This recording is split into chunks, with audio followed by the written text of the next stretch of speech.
We Americans love our badge engineering. For some reason, brand image seems to matter to American consumers more than anybody else. From luxury cars all the way down to bottled water, the name on the box matters as much as the product itself. Video games are no stranger to this phenomenon, with games like Milestone's Evolution GT having brand names stapled on to ensure sales in North America. But one of the most interesting examples of regional marketing in games came in the late 1990s, with French publisher Infogrames bringing a pair of racing games titled V-Rally and V-Rally 2 to the United States. I will be reviewing the second title here today, but first, let's delve into the interesting history and legacy of these two games. V-Rally was developed by Infogrames Multimedia, later known as Eden Studios, later known as Eden Games, the company that would go on to create Test Drive Unlimited. But a decade before Eden's magnum opus, British studio Pitbull Syndicate was at the helm of the Test Drive property. At the time, Test Drive was a troubled franchise. After a 7-year break, Infogrames revived the name in 1997 by releasing 2 games just months apart. And then they did it again. And again. Pitbull's annual releases were clearly meant to compete with Need for Speed.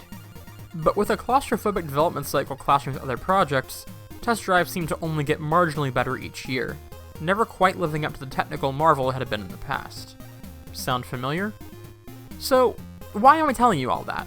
Well, Infogrames was in direct competition with Electronic Arts in the racing market. But for the North American version of V-Rally, Infogrames feared American audiences wouldn't buy into rally racing without a strong brand name. So, they partnered up with their competitor for some good old badge engineering. Need for Speed V-Rally came to America in 1997, followed shortly thereafter by Need for Speed V-Rally 2 in 1999. Seeing Infogrames and EA logos on the same game box is really strange as someone who grew up knowing the publishers as competitors. But wait, it gets stranger.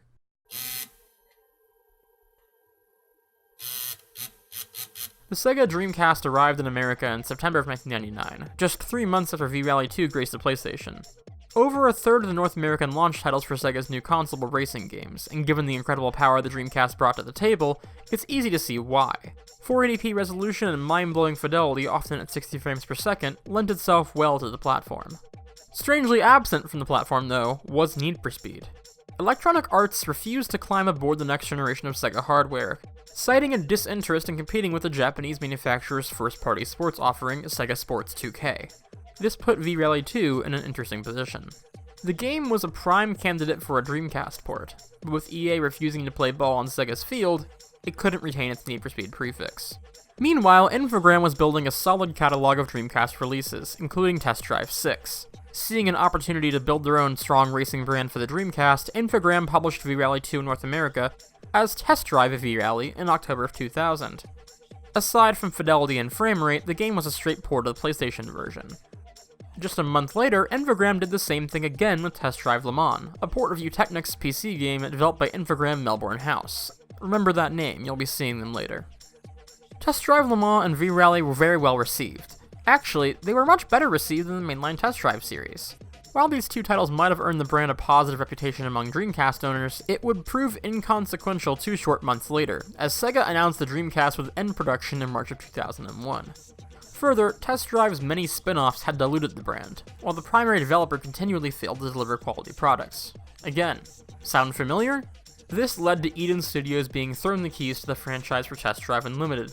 Infogrames rebranded to Atari and sold Pitbull Syndicate to Midway, where they went on to make LA Rush and Wheelman before shutting the doors in 2009. So in a way, this game was simultaneously a Test Drive game, a Need for Speed game, and neither. But it led to an interesting crossover between rival publishers and shaped the future of Eden Studios. Originally, I had planned to play the PlayStation version as I already owned it, but I ended up finding a really nice copy of the Dreamcast version for just a few dollars on eBay. After playing that version, I don't know if I want to go back to the PlayStation. Don't get me wrong, the PlayStation version is completely fine. I'd actually say it's one of the better looking and feeling games on the platform. But the Dreamcast's hardware is 5 years newer, and it really shows. The Dreamcast version outputs a smooth 60 frames per second at 480p, and both versions of the game support a native 16:9 widescreen mode, a really rare feat for the time. This widescreen output is my favorite feature of the game. It looks incredible, and it keeps the game from feeling dated when compared to its rivals. But part of that credit should be given to more than just the aspect ratio. The outright detail in this game is incredible. Cars get dirty and damaged as the race goes on, and photographers and spectators dash out of the way as the cars approach. This eye for detail extends beyond just the visuals.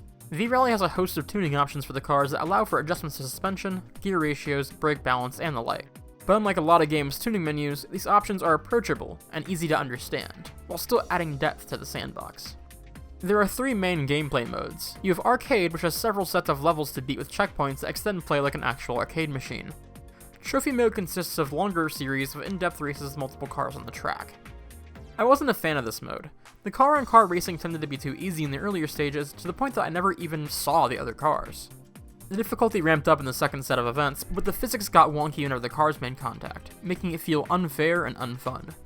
Championship is the traditional, multi-stage, one car at a time rally trial, and it's the star of the show as far as I'm concerned. Your car has mechanical damage and wear, and you have a time budget to make repairs. A cool concept, but it isn't really a problem unless you make a huge mistake. And again, I found that early game there wasn't much difficulty to be found in these opponents. Even after the second level spike, I barely finished any place but first. But despite being closer to a simulator than an arcade game, V-Rally 2 bears resemblance to arcade racers I've talked about in the past like Outrun 2, where the primary draw is self-improvement and skilled driving. Combine that with nearly 30 licensed cars ranging from kit cars to WRC cars to bonus vehicles from various points in rally history, and you've got a very solid contender in what was, at the time, a growing market of rally and off-road games. There are some puzzling shortcomings, but as a whole, this game is a lot easier to go back to than most racers of its niche. As for the game's legacy, Eden made a third V-Rally game for the PS2 before taking over the Test Drive property. The V-Rally series made a comeback in 2018, though Eden wasn't involved. And funny story about the other Dreamcast Test Drive spin-off that was developed by Melbourne House, who would eventually become part of Chrome Studios. Chrome would handle the PS2 and PSP versions of Eden's Test Drive Unlimited, and the PS2, Wii, and PSP versions of Star Wars The Force Unleashed, both very solid last-generation adaptations. V-Rally 2 might not be the most memorable title in its own right, but it stands as one of the most interesting collaborations between otherwise rival companies in recent memory, and is worth checking out for fans of either franchise.